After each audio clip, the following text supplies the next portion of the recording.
পিনাকি রান্নাঘর with village ফুডে সকলকে স্বাগত। আজকে আমি সুজি দিয়ে ইডলি তৈরি করে দেখাবো। সুজি দিয়ে কিভাবে নরম তুলতুলে স্পঞ্জি ইডলি তৈরি হয় আজকে আমি সেই প্রসেসটা দেখাবো আজকে আপনাদের। তার জন্য প্রথমে আমি 200 গ্রাম সুজি নিয়েছি। সুজিটা আমি একটা পাত্রে ঢেলে নিচ্ছি। 200 গ্রাম দই নিয়েছি, এটাও এর মধ্যে আমি দিয়ে দেবো।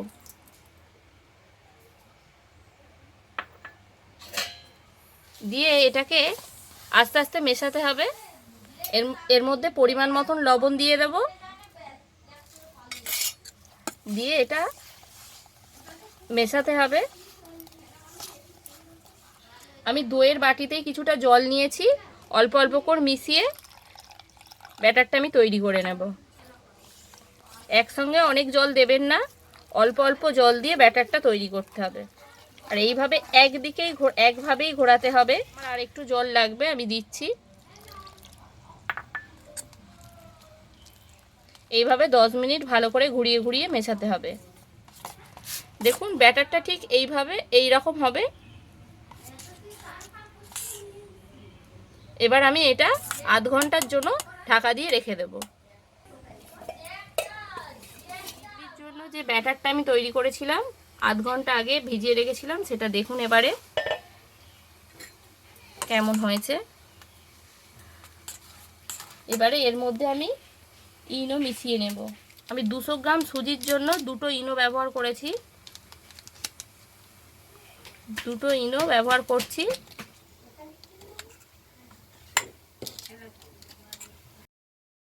মিশিয়ে আমি কিছুক্ষণ ঢাকা দিয়ে রেখে দেব।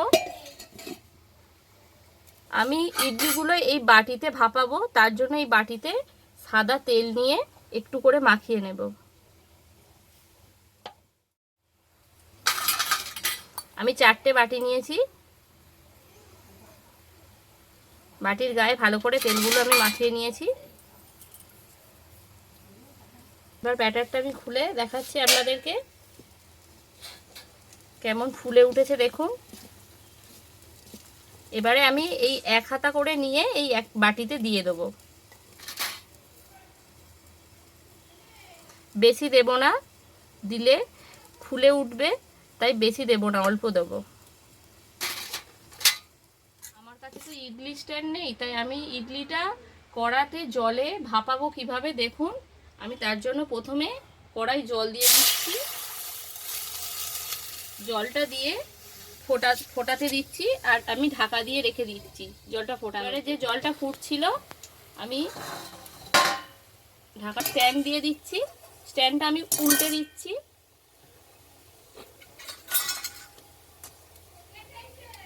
এবার এসে আমি বাটিগুলো একে একে বসিয়ে দেব।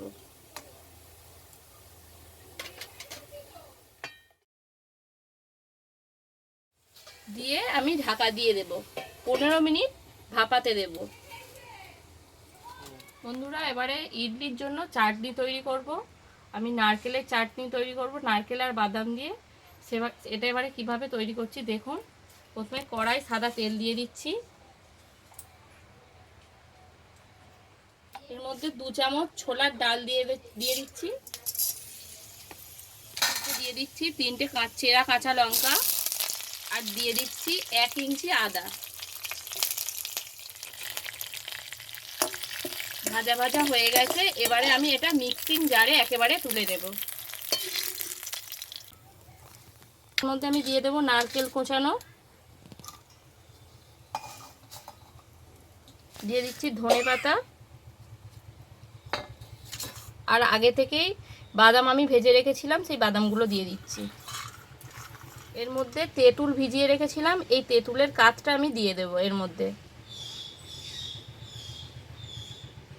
2-4টে কারি এর মধ্যে দিয়ে দিলাম। দিয়ে অল্প জল দিয়ে আমি এটা মিক্সিতে আমি পেস্ট করে ফিরে আসছি, রান্নাতে ফিরে আসছি। এটা আমার তৈরি হয়ে গেছে দেখুন। আমি একটা বাটিতে ঢেলে নিচ্ছি।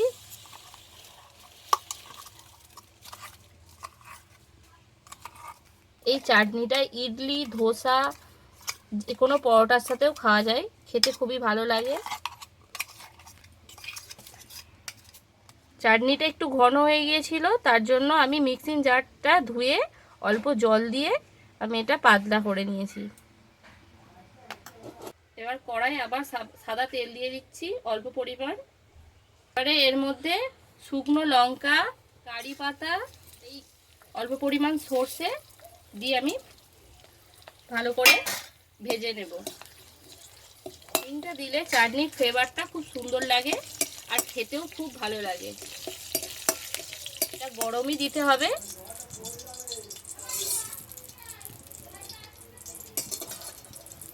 এতে আমার তখন লবণ দেয়া হয়নি, এবারে আমি চাটনিতে লবণ দিয়ে নিচ্ছি, দিয়ে এটা আমি ভালো করে মিশিয়ে নিচ্ছি। ইডলির জন্য আমার চাটনিটা রেডি হয়ে গেছে। এবারে আমি ফিরে আসছি ইডলিটা নিয়ে। এবার আমি ঢাকনাটা খুলে দেখাচ্ছি আপনাদেরকে কীরকম হয়েছে। দেখুন সেদ্ধ হয়েছে কিনা দেখার জন্য আমি এই টুথপিকটি ব্যবহার করেছি। দেখুন টুথপিকের গায়ে একটুও লেগে নেই। দেখুন প্রত্যেকটা খুব ভালো সেদ্ধ হয়ে গেছে। এবারে এগুলোকে আমি একটা একটা করে নামিয়ে নেব।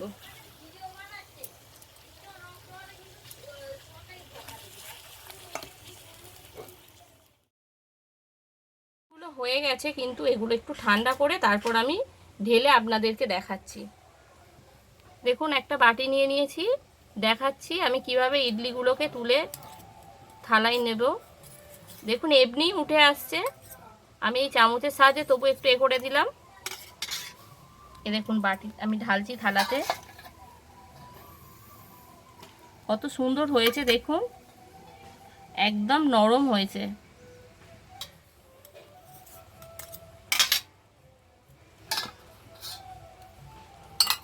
দেখুন ভেতরটা জালি জালি হয়েছে আর খুব নরম হয়েছে।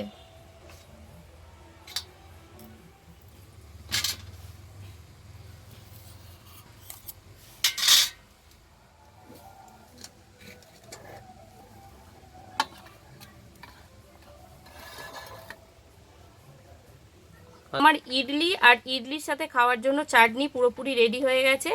আর দেখুন ইডলিটা কত নরম হয়েছে আর কত স্পঞ্জি, একেবারে নরম তুলতুলে হয়েছে। আমার এই রেসিপিটি যদি আপনাদের ভালো লাগে অবশ্যই ভিডিওটিতে লাইক করুন, শেয়ার করুন আর চ্যানেলটি সাবস্ক্রাইব করুন। সাবস্ক্রাইব করতে ভুলবেন না কিন্তু। টাটা বন্ধুরা।